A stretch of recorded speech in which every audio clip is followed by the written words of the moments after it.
નમસ્તે વિદ્યાર્થી મિત્રો, આજે આપણે ફરી ભૂગોળ વિષય સાથે આપણે આગળનો અભ્યાસક્રમ શરૂ કરીશું. તો આજે આપણે પાઠ 3 માનવીની પ્રાથમિક અને દ્વિતીયક પ્રવૃત્તિઓ.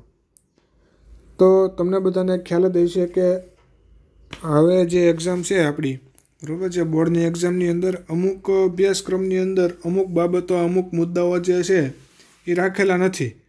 અમુક મુદ્દાઓ જે રાખેલા છે, તો આપણે જે પરીક્ષાની અંદર આવશે તેવા મુદ્દાઓનો અભ્યાસ કરીશું, અને જે પરીક્ષામાં પૂછવાનું નથી એનો અભ્યાસ તો આપણે કરવાનો હોતો નથી. જો એમ છતાંય ન ખબર હોય તો તમે એ વિગત જાણી લેજો કયા મુદ્દાઓ છે, કયા મુદ્દાઓ અભ્યાસક્રમની અંદર સામેલ નથી. તો આપણે આજે પાઠ 3ની શરૂઆત કરીશું, જેમાં માનવીની પ્રાથમિક અને દ્વિતીયક પ્રવૃત્તિઓ, જેમાં આપણે જોઈએ આગળ માનવીની આર્થિક પ્રવૃત્તિઓ. જે પ્રવૃત્તિથી મનુષ્યને આવક પ્રાપ્ત થાય છે તેને આર્થિક પ્રવૃત્તિ કહેવામાં આવે. ટૂંકમાં જે માણસ છે એ કમાય, આર્થિક પ્રવૃત્તિ કરે, આપણે જે કમાય છે આમાંથી પૈસા મેળવે છે, એ બધી શું કહેવાય? આર્થિક પ્રવૃત્તિ કહેવાય. આર્થિક પ્રવૃત્તિઓ મુખ્યત્વે 5 વિભાગોમાં વહેંચવામાં આવે. વિશ્વની અંદર કોઈ પણ કામ કરે મનુષ્ય છે, આ વિશ્વની અંદર જે કાંઈ પૈસા કમાવા માટે કામ કરે એ 5 પ્રવૃત્તિમાં વહેંચાયેલો હોય છે, જેમાં પ્રાથમિક, દ્વિતીયક, તૃતીયક, ચતુર્થક અને પંચમ, 5 પ્રવૃત્તિની અંદર છે વહેંચાયેલો હોય. તો પ્રાથમિક પ્રવૃત્તિઓ પ્રત્યક્ષ રીતે પર્યાવરણ ઉપર નિર્ભર હોય, બરાબર. આમાં જે પ્રાથમિક, દ્વિતીયક, તૃતીયક, ચતુર્થક અને પંચમ 5 પ્રવૃત્તિ આપીશ ને, એમાંથી પહેલી પ્રવૃત્તિ જે છે પ્રાથમિક પ્રવૃત્તિ. તો આ પ્રાથમિક પ્રવૃત્તિ છે મોટાભાગે કોની ઉપર આધાર રાખે? પર્યાવરણ ઉપર. કારણ કે ભૌતિક સંસાધન જેવા કે ભૂમિ, જળ, વનસ્પતિ, બાંધકામ નિર્માણની સામગ્રી અને ખનિજોની ઉપયોગથી થાય, બરાબર. જે કાંઈ ભૌતિક વસ્તુઓ જે છે, આ ભૌતિક સંસાધન કોને થકી શક્ય બને? ભૂમિ, જળ, વનસ્પતિ, બાંધકામ અને બાંધકામ માટે જે કાંઈ નિર્માણમાં સામગ્રીઓ જોવે અને ખનિજો છે, એટલે કે કુદરતી વસ્તુઓમાંથી જ જોઈશે, પર્યાવરણ ઉપરમાંથી જ મળશે આ બધું. એટલા માટે આ કીધું કે પ્રાથમિક પ્રવૃત્તિ છે મોટાભાગે પર્યાવરણ ઉપર નિર્ભર હોય. શિકાર, ખોરાક એકઠો કરવો, પશુપાલન કરવું, મત્સ્યાયન કરવું, જંગલોમાં લાકડા કાપવા, ખેતી અને ખનન વગેરે પ્રાથમિક પ્રવૃત્તિઓ છે. જો કે આની વિશેષ માહિતી આપણે આગળ જેમ જેમ ભણતા જઈશું તેમ આવે જ છે. એક એક મુદ્દા વિશે આપણે અભ્યાસ કરવાનો છે. આ તો માત્ર અહીંયા તમને પ્રસ્તાવના રૂપે આપેલું છે. તો પ્રાચીન કાળમાં માનવી છે ભટકતું જીવન ગાળતો હતો. આદિમાનવ જંગલોમાંથી ફળો, પાંદડા, કંદમૂળ, એટલે કે જમીનની અંદર જે થાય કંદમૂળ, પશુઓના શિકાર અને માછીમારી દ્વારા છે એ ખોરાક છે એ મેળવતો. શરીર ઢાંકવા માટે તેની પાસે વસ્ત્રો નહોતા. સમય જતાં તેનામાં સમજણ શક્તિ વધતા પશુઓનું મહત્ત્વ સમજતો થયો અને પશુપાલનની પ્રવૃત્તિનો આરંભ કર્યો, બરાબર. જેમ જેમ સમય વધતો ગયો એમ બુદ્ધિ આવતી ગઈ, ખબર પડતી ગઈ કે પશુઓનો કે કપડાનો કઈ રીતે ઉપયોગ કરવો.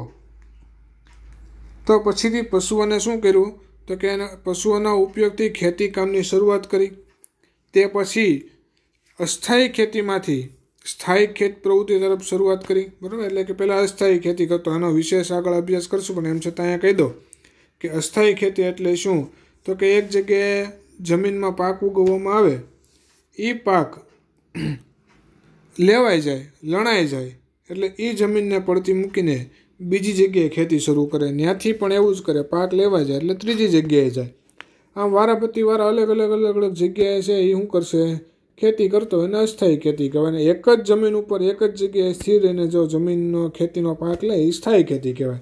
એટલે પહેલાં અસ્થાયી ખેતી કરતો, ત્યાર પછી ધીમે ધીમે છે સ્થાયી ખેત પ્રવૃત્તિ તરફ વળી ગયો, અને તેનાથી ગ્રામીણ જીવનનો આરંભ થયો. એટલે કે એક જગ્યાએ રહેવાનું જ શરૂ કર્યું, એક જગ્યાએ ખેતી શરૂ કરી, એની સાથે સાથે એણે શું કર્યું? એક જગ્યાએ રહેવાનું શરૂ કર્યું. એકનું જોઈને બીજો આવ્યો, ત્રીજો આવ્યો, એવી રીતે સમૂહમાં અલગ અલગ સમૂહ આવતા ગયા, એક જગ્યાએ સ્થાયી થતા ગયા. એમાંથી એક ગામડું બની ગયું. એટલે કે આવી રીતે ગ્રામીણ જીવનનો આરંભ થયો. માનવીની જરૂરિયાતો વધવા લાગી. જે ખેતી કરે તે ખેડૂત કહેવાયો, અને જે માનવી ખેતી તરફ ન વળ્યો તે ખેડૂતની જરૂરિયાત પૂરી કરવા વિવિધ કારીગરીવાળા કામ તરફ વળ્યા. ગ્રામીણ કારીગર વર્ગ અસ્તિત્વમાં આવ્યો, બરાબર. એટલે કે જે ખેતી કરતું તેને આપણે ખેડૂત કીધું, અને જે ખેતી કરવા નહોતા માગતા એ ખેતીમાં મદદ થાય એ રીતના અલગ અલગ ધંધાઓ શરૂ કર્યા, બરાબર. તો એ કારીગર વર્ગ કહેવાનો, એટલે કે એ ગામડાની અંદર પેલા આવા જુદા જુદા સુથારી કામ કરે, જેમ કે જેને ખેતી ન કરવી હોય એ હાથી બનાવે કે ગાડા બનાવી દે ને એવું બધું ટૂંકમાં મજૂરી કરે, મૂલી રાખે, બરાબર. એ પાક ઉગે એ શું થાય, વેચવા જાય, આવા જુદા જુદા કામો શરૂ કર્યા, જેને ગ્રામીણ કારીગર વર્ગ કીધો. તો ખેડૂત અને અન્ય શ્રમિકો વચ્ચે વિનિમયનો વ્યવહાર શરૂ થયો. વિનિમય એટલે કે લે દે શરૂ થઈ, બરાબર. ખેડૂતો અને બીજા જે ખેતી નહોતા કરતા એવા વર્ગો હતા એની વચ્ચે આવો વેપાર શરૂ થયો. વિનિમયનો મતલબ આમ તો લે દે થાય, પણ આમ વેપારે કરી શકાય. તો આવી રીતે ખેડૂતો વચ્ચે છે એ વિનિમય શરૂ થયો. પછીથી ગામડાના કદ અને આકારમાં પરિવર્તન આવ્યું, બરાબર. હવે આના વિશે તો આપણે વિશે છે ને 8મા પાઠની અંદર અભ્યાસ કરવાનો છે, ગામડાના કદ અને એના આકાર વિશે, બરાબર. ત્યારે વધારે જોઈશું. તે સાથે ગામડાના લોકોની પ્રવૃત્તિઓ પણ વિસ્તારવા લાગી, અથવા તો વિસ્તાર વધવા લાગ્યો. 18મી સદીમાં યુરોપમાં ઔદ્યોગિક ક્રાંતિથી, આને એટલે અંડરલાઈન કરી રાખજો, આ બહુ પૂછાય છે વારા ઘડીએ, બરાબર. ને આખા ભૂગોળની અંદર 3 થી 4 વાર છે આ લાઈન આવે કે કઈ સદીમાં ઔદ્યોગિક ક્રાંતિ થઈ હતી અને ક્યાં થઈ હતી. તો 18મી સદીમાં ઔદ્યોગિક ક્રાંતિ થઈ હતી, ક્યાં થઈ હતી, યુરોપની અંદર. તો આ ક્રાંતિની અસર કૃષિ, શિક્ષણ, સ્વાસ્થ્ય, પરિવહન અને સંદેશા વ્યવહાર અને વેપાર ઉપર થઈ.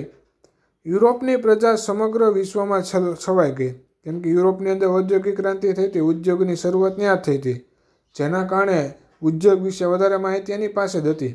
એટલે વિશ્વની અંદર જુદી જુદી જગ્યાએ છે ઉદ્યોગ માટે ચીજ વસ્તુ લેવી દેવી એની માટે યુરોપના લોકો વધુ હતા, એટલા માટે આખા વિશ્વની અંદર યુરોપના લોકો છે એ છવાઈ ગયા. બીજા ભૂમિખંડોના કુદરતી સંસાધનોનો લાભ યુરોપને મળ્યો, જેથી વિકાસશીલ યુરોપ ખંડ વધુ વિકસિત બની ગયો, બરાબર. કેમ કે બીજે ક્યાંય ઉદ્યોગો હતા ને, એટલે જે અમુક કુદરતી વસ્તુઓ જે હતી જે ઉદ્યોગમાં વાપરવાની હતી, બીજા ઉદ્યોગ ન હોવાના કારણે એ વસ્તુની એ લોકોને ખબર હતી જ નહીં કે આ વસ્તુ છે, આ સંસાધનનો ઉપયોગ શું થાય. એટલે એ વસ્તુ છે યુરોપને એનો લાભ મળ્યો, એટલે યુરોપ એની પાસેથી શું કર્યું, એ ખરીદી લીધી સસ્તા ભાવે, જેથી વિકાસ સસ્તા ભાવે ખરીદીને મોંઘા ભાવે વેચી, એટલે જે વિકાસ કરી રહેલો યુરોપ હતો એ વિકાસ થઈ ગયો, વિકસિત થઈ ગયો, એટલે કે વિકાસશીલ યુરોપમાંથી વિકસિત યુરોપ થઈ ગયું. આ જ સમયગાળામાં સંસ્થાનવાદી શોષણના કારણે એશિયા તથા આફ્રિકાના દેશો અલ્પ વિકસિત સ્થિતિમાં મુકાયા.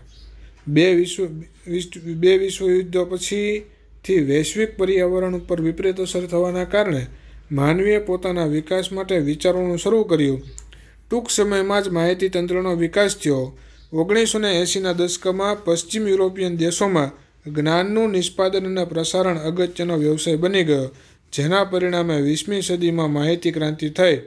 દૂરસંચાર પ્રૌદ્યોગિકીના પરિણામે સમગ્ર માનવજાતના વિકાસના દ્વારો ખુલી ગયા. તો હવે આપણે મહત્વનો મુદ્દો આવશે માનવીની આર્થિક પ્રવૃત્તિઓના પ્રકાર, જે આપણે પ્રાથમિક, દ્વિતીયક, તૃતીયક અને ચતુર્થક, પંચમ આ જે 5 પ્રકાર ભણ્યા એ આ 5 પ્રકારોમાંથી પાંચેની અંદર કોનો સમાવેશ થાય એ જોવાનું છે. અને આ પાઠનું આપણું મુખ્ય નામ જ છે પ્રાથમિક અને દ્વિતીયક પ્રવૃત્તિ, બરાબર. તો આ બંને પ્રવૃત્તિ વિશે અમુક જે આ વખતે અભ્યાસક્રમમાં છે એના વિશેષ મુદ્દાઓ ડિટેલની અંદર આપેલા છે, એનો અભ્યાસ કરીશું. તો જોઈએ આપણે પ્રાથમિક પ્રવૃત્તિ, તો એની અંદર કેટલા અને કયા કયા વસ્તુનો સમાવેશ થાય. તો શિકાર, વન્ય પેદાશો એકઠી કરવી, મત્સ્યયન, પશુપાલન, ખનન, ખેતી અને ખેતી આધારિત આનુષંગિક પ્રવૃત્તિઓ, જેનો સમાવેશ છે પ્રાથમિક પ્રવૃત્તિની અંદર થાય, બરાબર. યાદ રાખવાનું તમારે. આ છે ને 2 થી 3 માર્કમાં પૂછે કે માનવીની આર્થિક પ્રવૃત્તિઓ જણાવી, એના પ્રકારો જણાવી, એનો શેનો સમાવેશ થાય, અથવા તો એમ પૂછે 3 માર્કની અંદર માનવીની આર્થિક પ્રવૃત્તિઓ જણાવો અને પ્રકાર જણાવી કોઈ પણ 2 પ્રવૃત્તિ વિશે સમજાવો. તો આમાં આપણે 5 પ્રકાર જણાવવાના, અને એમાંથી પ્રાથમિક, દ્વિતીયક, તૃતીયક તમને જે યાદ રહે એ પ્રવૃત્તિ વિશે તમારે લખી નાખવાનું. તો જોયું આપણે કે પ્રાથમિક પ્રવૃત્તિમાં કોનો, તો કે શિકાર કરવો. જંગલોની અંદર, વનની અંદર જે કાંઈ ઉગે છે, લાકડા હોય કે અમુક પ્રકારના વાંસ છે, વાંસના વસ્તુ બનાવે, અથવા તો જંગલની અંદર અમુક ફળ ફૂલ ઉગે એ વેચે. આ બધી વન્ય પેદાશો ભેગી કરીને વેચીને પોતે આર્થિક પ્રવૃત્તિ કરતા હોય, કમાતા હોય. મત્સ્યાયન કરવું, માછીમારી કરવી. પશુપાલન કરવું. ખનન એટલે કે ખોદકામ કરવું, ખોદકામ કરીને પાણા મેળવે, બરાબર, પથ્થરોનો વેપાર કરે, અથવા તો જે કંઈ ખનિજો મળે એ ખનિજો વેચે, આવું આ ખનન કહેવાય. આ ખનન છે. ખેતી અને ખેતી આધારિત આનુષંગિક પ્રવૃત્તિઓ, એટલે કે ખેતી તો સમજ્યા, પણ ખેતી આધારિત આનુષંગિક એટલે શું? તો કે ખેતી સાથે અમુક બાબત જોડાયેલી હોય. જેમ કે ખેતી કરવાથી ફળ ફૂલ છે, અથવા તો કોઈ અનાજ ઉગે છે, તો એ અનાજ છે ખેડૂત પાસેથી લઈને એ વેચવાનું કામ કરે, એટલે ખેતી ઉપર આધારિત હોય. જો ખેતીમાં અનાજ ઉગે તો જ એ કાર્ય કરી શકે ને. અનાજ જ ન ઉગે તો એ વેચવાનો છે ક્યાંથી? એટલે કોની ઉપર આધાર રાખશે? એ ખેતી ઉપર. તો આવી રીતે જેટલા લોકો ખેતી ઉપર આધારિત છે અને ખેતીને આધારે પોતાનો આર્થિક પ્રવૃત્તિ કરે છે, એ બધા ખેતી આધારિત આનુષંગિક પ્રવૃત્તિઓ કરતા વ્યક્તિઓ કહેવાય. ત્યાર પછી બીજું છે દ્વિતીયક પ્રવૃત્તિ. તો કે આ પ્રવૃત્તિના કારણે પ્રાકૃતિક સંસાધનોનું મૂલ્ય વધી જાય, એટલે કે કુદરતનું મૂલ્ય વધી જાય. બરાબર? શું કામ? તો કે ઉદ્યોગ વિષયક પ્રવૃત્તિઓ આ પ્રકારની છે, એટલે કે ઉદ્યોગના જે કાંઈ આખા વિશ્વની અંદર જેટલા ઉદ્યોગ આવે એ બધા કોમાં આવશે? દ્વિતીયક પ્રવૃત્તિમાં. એટલે કે ઉદ્યોગ વિષયક પ્રવૃત્તિ બધી આમાં આવશે. અને શું કામ પ્રાકૃતિક મૂલ્ય વધી જાય? જ્યાં આગળ કહે છે કે તેમાં માનવી કાચા માલનું તૈયાર માલમાં રૂપાંતર કરી ચીજ વસ્તુઓ બનાવે છે. જેમ કે કાચા લોખંડમાંથી પોલાદ અને રૂમાંથી સુતરાઉ કાપડ. તો કાચા માલમાંથી પાકો માલમાં રૂપાંતર કરે ને દ્વિતીયક પ્રવૃત્તિ કહેવાય. યાદ રાખજો, વ્યાખ્યા પૂછાશે. કાચા માલમાંથી પાકા માલમાં જે રૂપાંતર કરી આપે એ પ્રવૃત્તિને દ્વિતીયક પ્રવૃત્તિ કહેવાય. પણ આ કાચો માલ આવે છે ક્યાંથી? પ્રાથમિક પ્રવૃત્તિમાંથી થાય, કુદરત પાસેથી મેળવી શકે. એટલે આપણે પહેલી જ લાઈન વાંચી કે આ પ્રવૃત્તિની અંદર પ્રાકૃતિક સંસાધનોનું મૂલ્ય વધી જાય. જેમ કે કાચું લોખંડને આપણે શું કહીએ? લોખંડ છે, કાચું છે, એમાંથી પોલાદ એટલે કે પાકી વસ્તુ બનાવીએ. તો આ કાચું લોખંડ આવે છે ક્યાંથી? કુદરત પાસેથી મળે. જો કાચું લોખંડ જ નહીં મળે તો પાકું કાંઈ પોલાદ બનવાનું જ નથી. બરાબર? એટલા માટે પ્રકૃતિનું મૂલ્ય કેવું થઈ જતું હોય? વધી જતું હોય. રૂમાંથી સુતરાઉ કાપડ બનાવવાનું, તો રૂ ક્યાંથી મળે? ખેતીમાંથી. એ કોના દ્વારા શક્ય બને? પ્રકૃતિ દ્વારા રૂ ઉગે ને, એની વિના તો શક્ય છે નહીં. બરાબર? એટલે આવી રીતે કાચો માલ છે એ પ્રકૃતિ પાસેથી મળે છે, અને એ પ્રકૃતિ પાસેથી મળે તો જ આ દ્વિતીયક પ્રકારની પાકા માલની અંદર રૂપાંતર કરી શકાય. એટલે જો પ્રાકૃતિક પ્રવૃત્તિ ન થતી હોય તો દ્વિતીયક પ્રવૃત્તિ થઈ શકે નહીં. એટલા માટે અહીંયા પહેલી લાઈન જ કીધી કે આ પ્રવૃત્તિ કરવાના કારણે પ્રાકૃતિક મૂલ્યનું સંસાધન છે, પ્રાકૃતિક સંસાધનોનું મૂલ્ય છે કેવું થઈ જતું હોય છે? વધી જતું હોય છે. ત્યાર પછી આપણે તૃતીયક પ્રવૃત્તિ. તો કે આ પ્રવૃત્તિમાં કિંમત ચૂકવીને પ્રાપ્ત કરી શકાય તેવી સેવાઓનો સમાવેશ થાય. હું કીધું? તો કે એમાં પહેલાં પૈસા ચૂકવીને તમે સેવા મેળવી શકો. બરાબર? એ જે કાંઈ સેવા કરી દે, જે કાંઈ પ્રવૃત્તિ કરી દે, એના બદલામાં આપણે એને પૈસા ચૂકવીએ, તો આ પ્રકારની પ્રવૃત્તિ છે તૃતીયક પ્રવૃત્તિ કહેવાય. આમાં ઉદાહરણો પણ આપેલા છે, જોઈએ આપણે.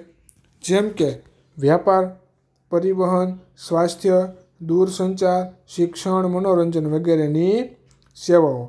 બરાબર? વેપારી હોય, વેપાર કરે, પણ એનો નફો તો વચ્ચે રાખશે ને. તમને વસ્તુ લાવી દે, તમે બજારમાં કઈ વસ્તુ લેવા જાઓ છો તો એ તમને વસ્તુ પૂરી પાડે, બીજે એક જગ્યાએથી બીજી જગ્યાએ તમને વસ્તુ લાવી દે, પણ એને બદલામાં આપણે એને પૈસા તો ચૂકવવા પડે ને. કાંઈ મફત તો આપણી સેવા કરી દેતા નથી. પરિવહન એટલે કે વાહનમાં જાઓ, તમે અહીંથી ગામમાં જાઓ, રિક્ષામાં જાઓ ને, તો રિક્ષાવાળા તમને ગામમાં મૂકી જાય છે, તમારી સેવા કરી દે છે, પણ તમારે એના બદલામાં શું ચૂકવવું પડે છે? ને કિંમત ચૂકવવી પડે, પૈસા ચૂકવવા પડે. એવી રીતે સ્વાસ્થ્યની અંદર જોઈએ તો ડૉક્ટરને આપણે પૈસા ચૂકવીએ. દૂરસંચાર એટલે કે વાતચીત કરીએ, કોમ્યુનિકેશન, જેમ કે મોબાઈલ છે, બરાબર, એની અંદર આવેલું સિમ કાર્ડ છે, તો જે તે કંપનીને આપણે પહેલાં બેલેન્સ કરાવવું પડે, પછી તમને એ સેવા પૂરી પડે. શિક્ષણ મેળવવા માટે શાળામાં જાઓ છો તો એમાં તમારે ફી ભરવી પડે. મનોરંજન એટલે કે નાટક છે, પિક્ચર છે, સિરિયલ છે, તો એની માટે પહેલાં તમારે પૈસા ચૂકવવા પડે, પછી તમે મનોરંજન મેળવી શકો. બરાબર? એટલે આમાં ટૂંકમાં તમને એ મનોરંજન કરાવે કે શિક્ષણ આપે કે એક જગ્યાએથી બીજી જગ્યાએ લઈ જાય કે પછી વેપાર કરી જાણે કે તમારું સ્વાસ્થ્ય તપાસી દે, આ બધી સેવાની પાછળ તમારે શું ચૂકવવું પડે? કિંમત ચૂકવવી પડે. બરાબર? વીજળીના કારીગર હોય કે ટેકનિશિયન હોય, દુકાનદાર હોય, વાહન ચાલક હોય, શિક્ષક હોય, ડૉક્ટર હોય કે વકીલ હોય, વગેરેની કામગીરી તૃતીયક પ્રવૃત્તિમાં સમાવેશ થાય છે, જે પોતાના કામની કિંમત લઈને પોતાની સેવા પૂરી પાડે. બરાબર? એટલે કે તમને ઇલેક્ટ્રિકલના ઘરે બોલાવો, પંખો ખરાબ થઈ ગયો હોય તો પંખો રિપેર તો કરી દે, તમને સેવા કરી દે, પણ તમારે રિપેર કરવાના પૈસા તો ચૂકવવા જ પડે, બરાબર. ટેકનોલોજીને રિપેર કરી જાણે અને આપણે ટેકનિશિયન કહી, તો એ ટેકનિશિયનને પણ આપણે પૈસા ચૂકવવા પડે, દુકાનદારને પૈસા ચૂકવવા પડે, વાહન ચાલક છે એ તમને એક જગ્યાએથી બીજી જગ્યાએ લઈ જાય છે તો એને પણ ચૂકવવા પડે. એવી રીતે આમાં જેટલા ઉદાહરણ આપેલા છે એ બધાએ તમારી સેવા કરી દે, પણ એના બદલામાં તમારે એને કિંમત ચૂકવવી પડે, પૈસા ચૂકવવા પડે. તો એટલું યાદ રાખવાનું આપણે કે કિંમત ચૂકવીને સેવા પ્રાપ્ત કરી શકાય એવી બધી પ્રવૃત્તિને આપણે તૃતીયક પ્રવૃત્તિની અંદર સમાવેશ કરેલો છે. તો ત્યાર પછી આગળ આપણે જોઈ ચતુર્થક પ્રવૃત્તિઓ. તો અહીં વિશેષ પ્રકારનું કૌશલ્ય ધરાવતા માનવીની વિશિષ્ટ પ્રકારની સેવાઓનો સમાવેશ થાય, બરાબર. તમારી પાસે કાંઈક કૌશલ્ય હોવું જોઈએ વિશિષ્ટ, બધા કરતાં જુદું, અલગ. તો વિશિષ્ટ કૌશલ્ય ધરાવતી વ્યક્તિઓ છે અને એ પ્રમાણે એ કલાને આધારે, કૌશલ્યને આધારે તમે છે પૈસા કમાવશો તો એ ચતુર્થક પ્રવૃત્તિની અંદર આવશે. જેમ કે વિશિષ્ટ જ્ઞાન આધારિત ઉદ્યોગો, સંશોધન અને વિકાસલક્ષી સેવાઓ, ઉચ્ચ સ્તરની રાજકીય કે વહીવટી સેવાઓ, માહિતીનું ઉત્પાદન અને એનું વિશ્લેષણ, જે આપણે 11મા 12મા પાઠ ભણવાના છે તો એ માહિતીનું ઉત્પાદન કરવું અને વિશ્લેષણ કરવું, પ્રસાધક એટલે કે બ્યુટિશિયન અને દૂરસંચાર વગેરેની સેવાઓનો સમાવેશ છે ચતુર્થકની અંદર થાય, બરાબર. આમાં તમને કીધું કે વહીવટી સેવા હોય એ રાજકારણનું હોય કે પછી બીજા અન્યની વહીવટ, દરેક લોકો છે એ વહીવટ ન કરી શકે તો બધા મેનેજર જ બની જાય. એની કલા, એની વિશિષ્ટ જ્ઞાન તમારી આગળ હોય તો તમે એ કાર્ય કરી શકો, એની સિવાય શક્ય થતું નથી, બરાબર. આમાં કીધું વિશિષ્ટ જ્ઞાન આધારિત ઉદ્યોગ હોય એટલે કે તમારી પાસે જ્ઞાન છે તો તમે કોઈ ઉદ્યોગ ચલાવી શકો. તમને જે કાંઈ વસ્તુનો ખ્યાલ જ નથી એ વસ્તુનું કામ કરવાનું કહે તો તમે કાર્ય કરી શકો નહીં. એટલે આમાં કીધું વિશિષ્ટ જ્ઞાન આધારિત ઉદ્યોગ હોય ને એ બધા ચતુર્થક પ્રવૃત્તિમાં આવશે, બરાબર. પછી એમાં પ્રસાધક કીધું એટલે કે બ્યુટિશિયન, એટલે કે ટૂંકમાં આપણે બ્યુટી પાર્લર કહીને, બરાબર, કે પછી વાળંદને કહીએ આપણે, તો એ આપણે એની કળાના આધારે આપણા વાળ કાપી દે, કળાના આધારે તમને રૂપાળા બનાવી દે, બરાબર, કળાના આધારે તમને શણગારી દે, બરાબર. તો આવું શણગારવાનું કામ કરતા હોય એ મનુષ્ય હોય કે કોઈ ચીજ વસ્તુ હોય એ બધું પ્રસાધકની અંદર આવશે. તો એની કલા જોઈએ, દરેક વ્યક્તિ વાળ ન કાપી શકે, દરેક વ્યક્તિ શણગારી ન શકે, બરાબર. એની કલા હોવી જોઈએ, કૌશલ્ય હોવું જોઈએ. તો આ કૌશલ્યના આધારે તમે જે કાંઈ કાર્ય કરો છો ને એમાંથી જે કાંઈ પૈસા કમાવશો એ બધા શેમાં આવશે? ચતુર્થક પ્રવૃત્તિની અંદર તમારો એ લોકોનો સમાવેશ થઈ. ત્યાર પછી 5મી પ્રવૃત્તિ છે પંચમ પ્રવૃત્તિ. જુદા જુદા ક્ષેત્રના વિશિષ્ટ કક્ષાના નિષ્ણાતોની સેવાઓ, વહીવટી નિર્ણય નિર્ધારકોની સેવાઓ, ભિન્ન ભિન્ન ક્ષેત્રના કુશળ સલાહકારોની સેવાઓ અને નવી નીતિઓના નિર્ધારક દ્વારા અપાતી સેવાઓ પંચમ પ્રવૃત્તિમાં સમાવેશ છે. ટૂંકમાં આમાં વિશિષ્ટ નિષ્ણાંત હોય છે, બરાબર, કોઈ પણ બાબતનો નિષ્ણાંત હોય ને, આ નિષ્ણાંતોનો સમાવેશ છે શેમાં થશે? પંચમ પ્રવૃત્તિમાં. જેમ કે આપણે તૃતીયક પ્રવૃત્તિમાં ડૉક્ટર ભણી ગયા તો ડૉક્ટરનો સમાવેશ એ તૃતીયકમાં થાય, પણ કોઈ સ્પેશિયાલિસ્ટ હોય જેમ કે કોઈ માણસ જે હાલ્યા જતો હોય ને એનું એક્સિડન્ટ થઈને હાડકું ભાંગી જાય તો તમે સામાન્ય ડૉક્ટર પાસે જાઓ તો તમે હાડકાને એ તમારે સારું ન કરી શકે ને, એની માટે તમારે એનો સ્પેશિયાલિસ્ટ ગોતવો પડે ને, ઓર્થોપેડિક કહીએ જેને આપણે, બરાબર. તો ઓર્થોપેડિક એ શું તો કે હાડકાના નિષ્ણાંત હોય તો આપણે એની પાસે જવું, તો આ નિષ્ણાંતમાં હોય, બરાબર. અથવા તો તમે ડ્રાઈવર તો બધા હોય, બરાબર, પણ પ્લેન ચલાવી જાણે તો એ બાબતનો નિષ્ણાંત હોય. દરેકને પ્લેન ચલાવતા આવડે ન આવડે તો એ પાયલોટ છે, એ નિષ્ણાંત છે. તો આ પંચમ પ્રવૃત્તિ છે એ કોઈ બાબતનો નિષ્ણાંત હોય ને એ નિષ્ણાંતોનો સમાવેશ છે એ પંચમ પ્રવૃત્તિની અંદર આપણે કરી શકીએ. માનવી દ્વારા કરવામાં આવતી આ 5 પ્રકારની પ્રવૃત્તિઓ એકબીજા સાથે જોડાયેલી છે તથા તેમની સીમાઓ પણ એકબીજામાં ભળેલી છે. આ 5 પ્રકારની માનવીની આર્થિક પ્રવૃત્તિઓના કારણે જ્ઞાન આધારિત ઉદ્યોગોનો વિકાસ થયો છે અને વિશ્વને એક નાનું ગામ બનાવી દીધું. જમીન ખંડોના નિવાસીઓ એકબીજા ઉપર આધારિત બની ગયા. હવે આપણે 5 પ્રકારનો ક્રમશઃ અભ્યાસ કરશું. હવે પછીના લેક્ચરની અંદર આપણે છે આ પ્રાથમિક પ્રવૃત્તિ વિશે વિગતવાર અભ્યાસ કરીશું.